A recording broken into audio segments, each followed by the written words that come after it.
the day when Elkanah sacrificed, he would give portions to his wife Peninnah, and to all her sons and daughters. But Hannah, he gave a double portion because he loved her.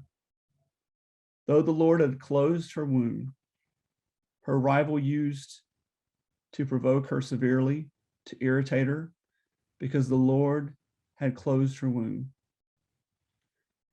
So it went on year by year. As often as she went up to the house of the Lord, she used to provoke her. Therefore Hannah wept and would not eat. Her husband Elkanah said to her, Hannah, why do you weep? Why do you not eat? Why is your heart sad? Am I not more than 10 sons? Am I not more to you than 10 sons? After they had eaten and drunk at Shiloh, Hannah rose and presented herself to the Lord. Now Eli the priest was sitting on the seat beside the doorpost of the temple of the Lord. She was deeply distressed and prayed to the Lord and wept bitterly. She made this vow, O Lord of hosts, if only you would look on the misery of your servant and remember me, and not forget your servant, but will give your servant a male child, then I will set him before you as a Nazirite until the day of his death. He shall drink neither wine nor intoxicants, and no razor shall touch his head. As she continued praying before the Lord, Eli observed her mouth. Hannah was praying silently, only her lips moved, but her voice was not heard. Therefore Eli thought she was drunk. So Eli said to her, how long will you make a drunk spectacle of yourself? Put away your wine. But Hannah answered, no, my Lord, I am a woman deeply troubled. I have drunk neither wine nor strong drink, but I have been pouring out my soul before the Lord. Do not regard your servant as a worthless woman, for I have been speaking out of my great anxiety and vexation all this time. Then Eli answered, go in peace. The God of Israel grants the petition you have made to him. And she said, let your servant find favor in your sight. Then the woman went on to her quarters, ate and drank with her husband, and her countenance was sad no longer. They rose early in the morning and worshiped before the Lord.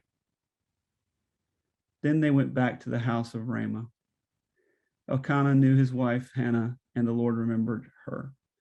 In due time, Hannah conceived and bore a son. She named him Samuel, for she said, I have asked him of the Lord. Amen. There's a couple cultural things we need to understand about this story to begin with. And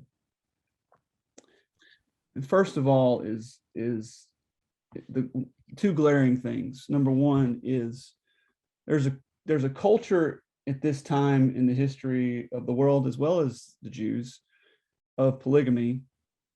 Husbands would be allowed to take multiple wives. Some of those wives would be taken through just desire. Others would be taken through wars and battles as spoils. Women were treated obviously like property, as we have seen many times in the scriptures. But there's always rivalry that came with this type of setup, of course. You can see it here as Hannah has a rival in Peninnah. I'm sorry, I know I'm not saying that right. But her struggle with Hannah is interesting because I want to talk about her just for a second, a little bit more than Hannah. Peninnah was the one that bare children, which leads us into the other part, which is infertility and being able to bore children is the other cultural thing. that is obvious here. Women were charged with having children, especially male children, as Hannah was asking for, to actually perpetuate the nation, the family. Two things that would be pointed to that if you're blessed is you're blessed if you have children, and you're blessed if you have crops that grow and develop and produce in this time. So one of these two are missing. Hannah obviously feels a great shame because she's not producing, but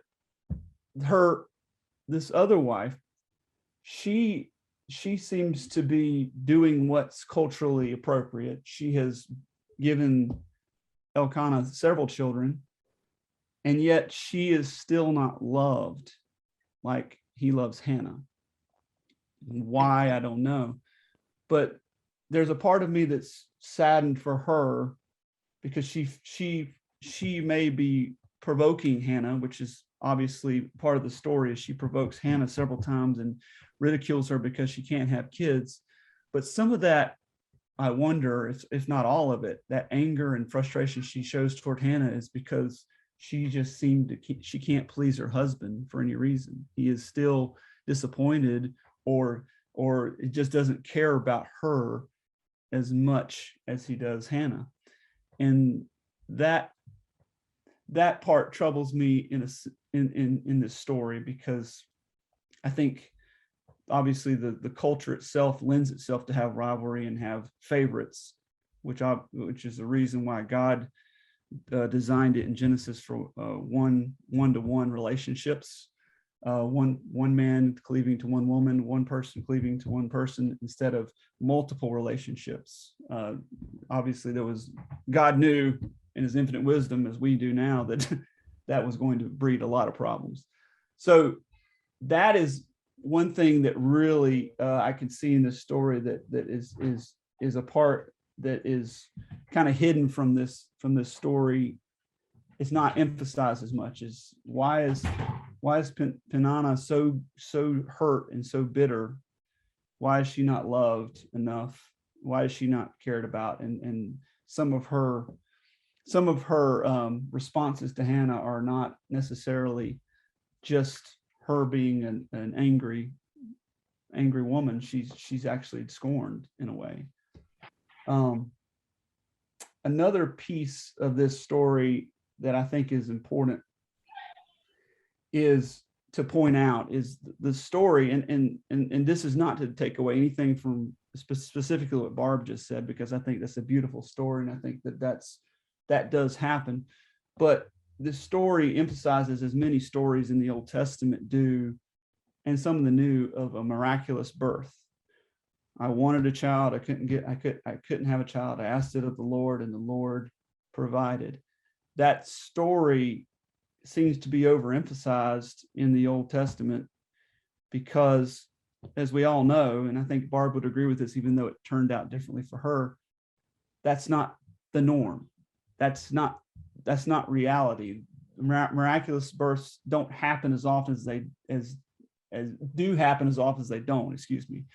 They don't occur as much as the Bible would emphasize it. Now, the Bible's emphasizing it because particularly some of these births are in the birth order of Christ, and therefore they're emphasized more. But I think it's important, especially if you're on this Zoom, or if you know of someone that's ever read this passage that's gone through this, is birth is not necessarily always the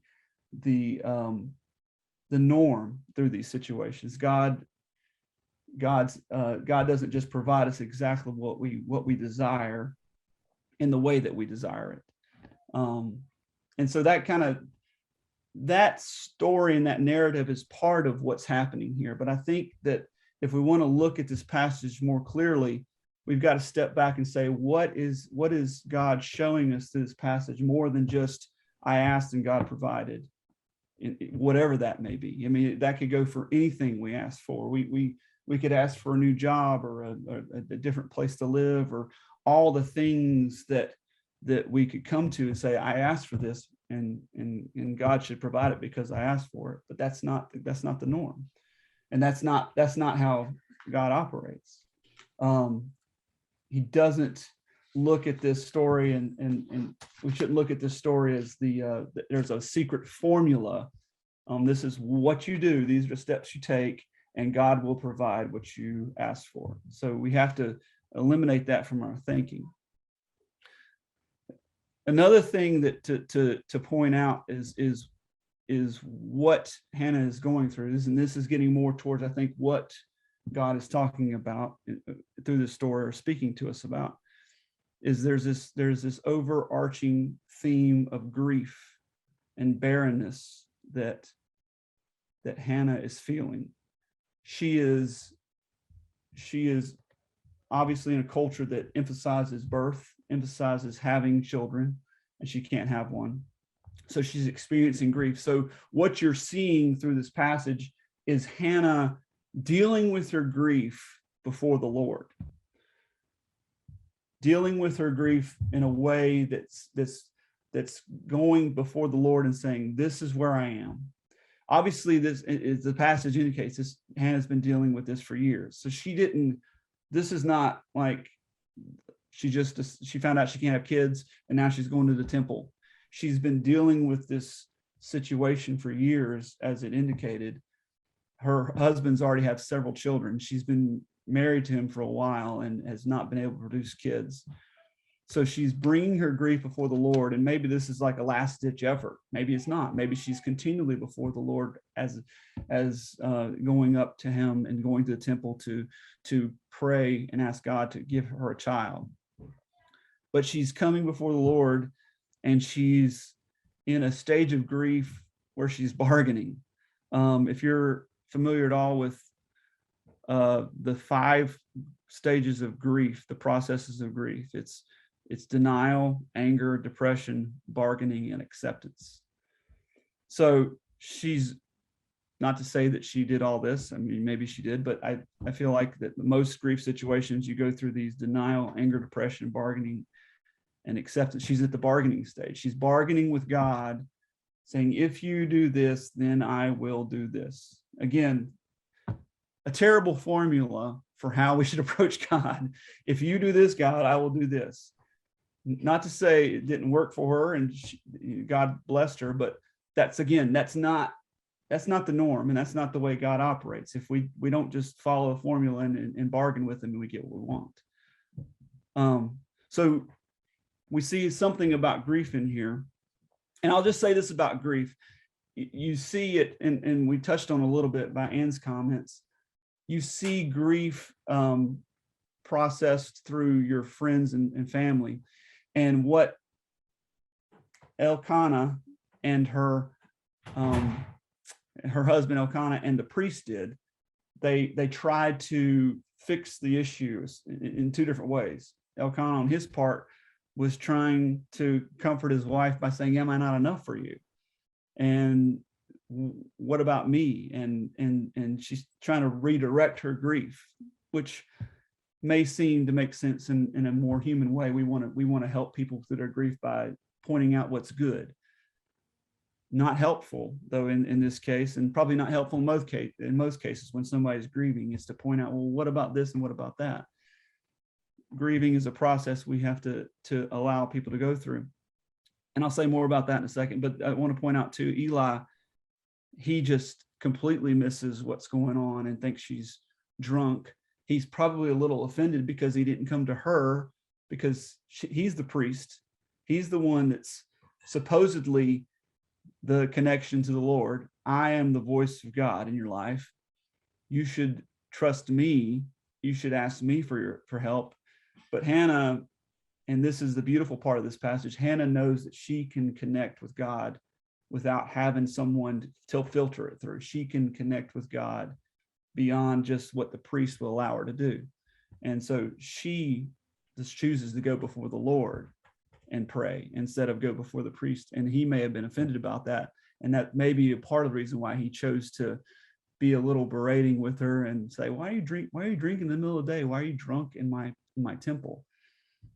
And so again, there's the husband who's trying to help, and there's the priest who's frustrated because you're not letting him help. So these are not the ways we deal with grief to help others through.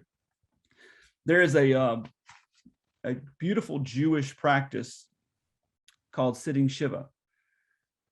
And you may be familiar, may not with this, but this practice is as a point to just talk about grief for a second. I think this is a good way to look at it. When you, in the Jewish tradition, when you sit Shiva, someone dies, or a group or a member of the community goes through a severe situation, but most of the time it's death. Members of the community will come to the house and just sit and bring food, and they eat. They don't talk. There's no opportunity to give words of encouragement or help or assistance. They just sit with the person in their grief.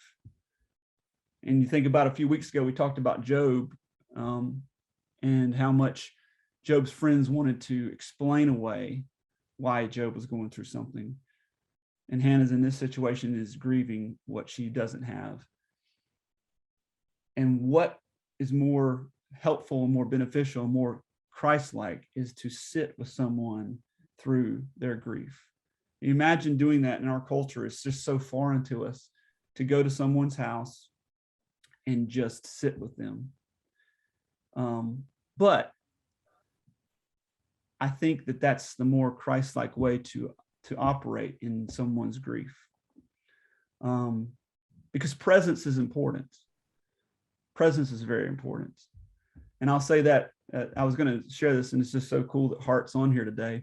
A few weeks ago, we went to visit Hart outside the window. Amy actually got to go into the facility to see him. And so I took the boys, and we just stood outside his window and talked to him through the window and said hello. And it was the first time we have actually seen him face to face in a long time, actually. So it was sweet.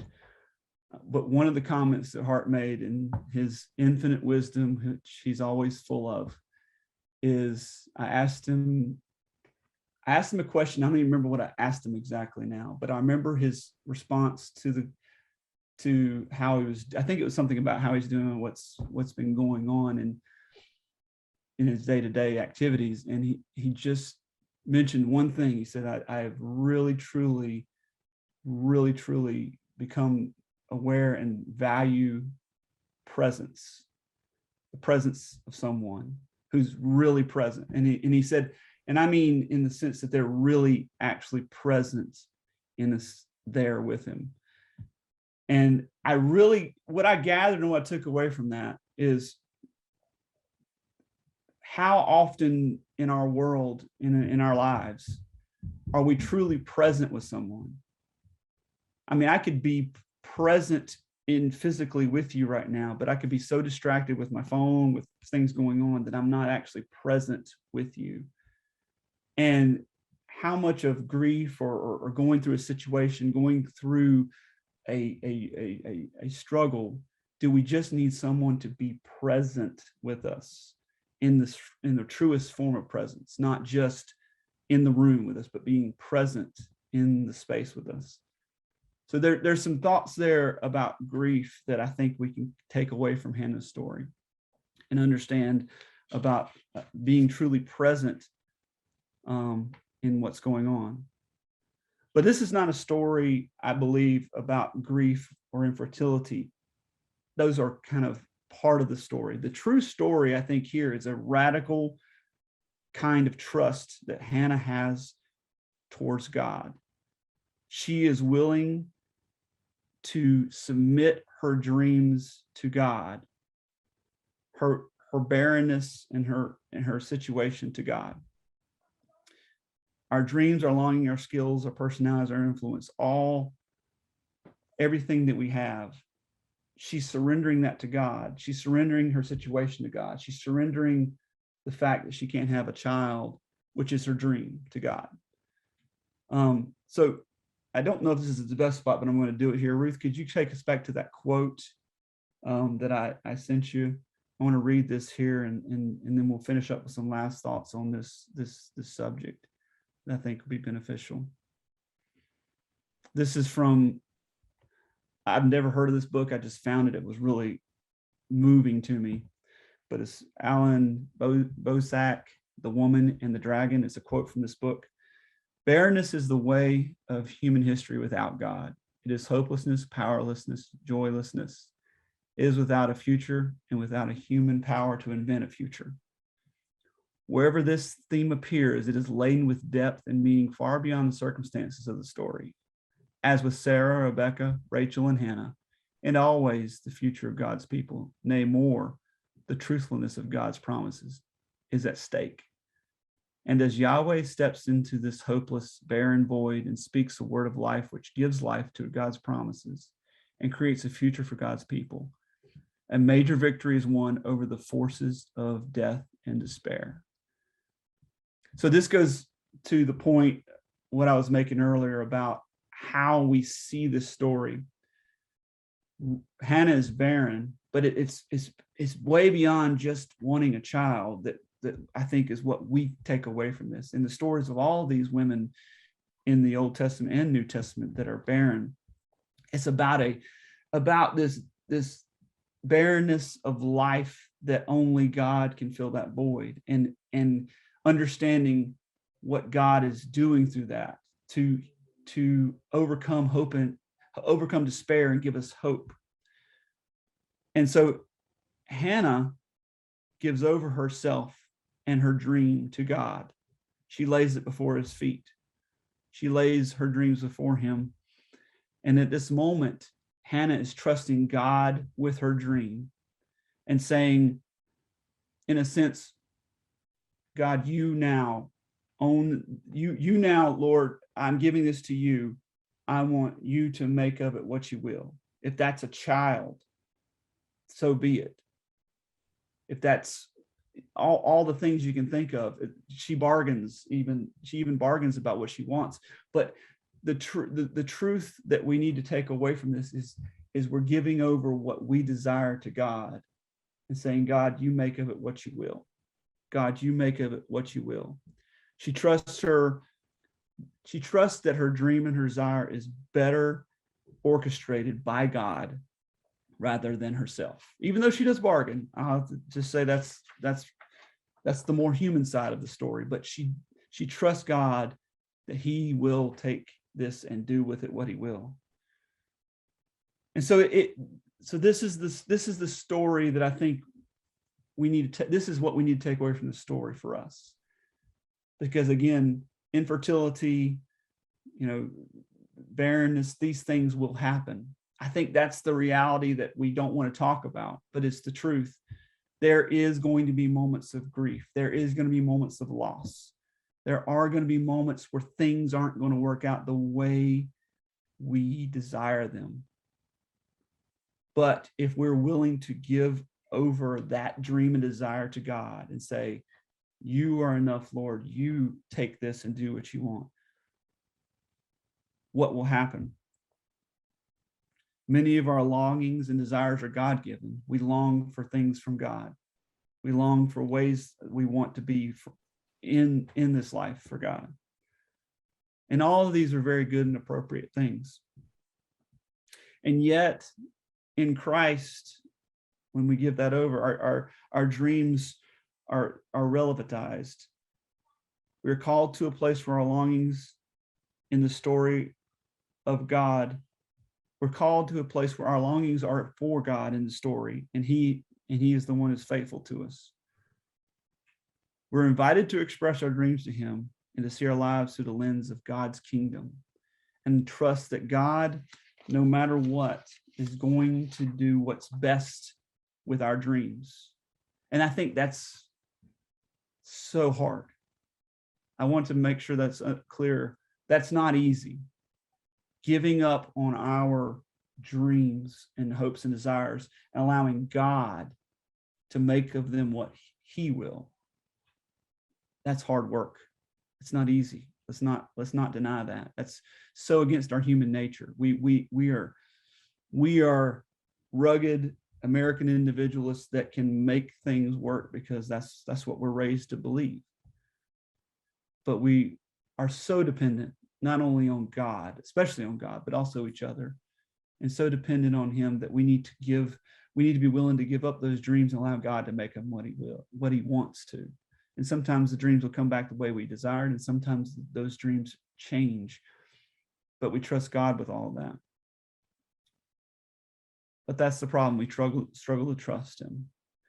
So what did Hannah do in response to that? And if you read the next passage, Hannah begins to worship God. She is able to be willing to accept, this is my story. This is where I am. I'm a mother. I'm a woman that desires to be a mother. This may or may not happen. I've given myself over to God. I've given my desires over to God. And now I will trust him no matter what, that he will do the best for me, and always my dreams are safer in his arms than my own. Our dreams are always better in his hands than our own. And God always hears our desires, always hears what our dreams are. He always knows what your desires are. But we have to trust him to understand that what's beautiful and good and perfect is in his will and not our own.